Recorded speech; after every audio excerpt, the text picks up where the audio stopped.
2026-এ অসমে রয়েছে বিধানসভা নির্বাচন। আর নির্বাচনের আগে প্রত্যেকটি রাজনৈতিক দল যে যার মতো করে প্রচারে ব্যস্ত হয়ে গেছেন। কে কিভাবে প্রচার করবেন তার দিকে যখন জোর দিচ্ছেন, সে জায়গায় পিছিয়ে নয় কংগ্রেসও। কারণ কংগ্রেসের পক্ষ থেকেও কিন্তু এবার উপত্যকা অঞ্চলগুলিতে অভিযান চালানো হচ্ছে। কিভাবে ভোটারদের নিজেদের পতাকা তলে সামিল করা যায়, কেউ কৌশল অবলম্বন করে কর্মীরা মাঠে ঘাটে প্রচার করবেন, তার দিকে কিন্তু নজর দিচ্ছেন। তবে এবার দেখা গেল যে অসমের বরাকে 3 দিনের সফরে গেলেন অল ইন্ডিয়া কংগ্রেস কমিটির সচিব বিকাশ উপাধ্যায়।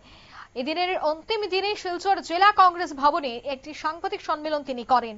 আর সেই সাংবাদিক সম্মেলনে 3 জেলায় নতুন ভাবে কিভাবে সংগঠন আরো শক্তিশালী এবং সুসংগঠিত করা যায় তা নিয়েই আলোচনা করেছেন বলে তিনি জানাচ্ছেন। তিনি দাবি করেন যে বর্তমানে অসমের শাসক দল তাদেরকে হারাতে প্রস্তুত রয়েছে কংগ্রেস।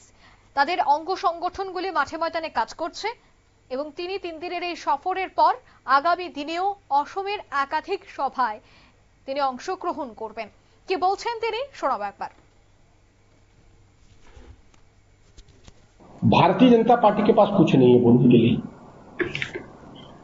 भारतीय जनता पार्टी, अरे आप सत्ता में हैं, आपको तो जो लोगों से वादा किया, जो संकल्प लिया था उसको पूरा करने की बात है।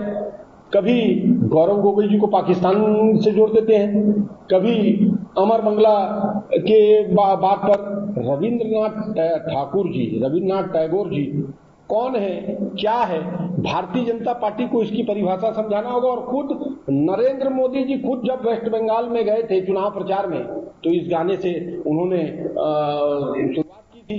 भारतीय जनता पार्टी के जो यहाँ के नेता हेमंत बिस्वा शर्मा, थोड़ा सा ट्रीटमेंट की आवश्यकता है, समझ में नहीं आ रहा है। क्योंकि लोग सामने बात कर रहे हैं, जिस प्रकार का स्टेटमेंट वो देते हैं, जिस प्रकार की वो बात करते हैं, वो बात उनके आबोहा से ये पता चल गया, उनके व्यवहार से ये पता चल गया कि अभी सत्ता उनसे जाने वाली है। और भारतीय जनता पार्टी के अंदर इतनी अंतर कला है, भारतीय जनता पार्टी में उनको एक्सेप्ट नहीं कर रहे हैं।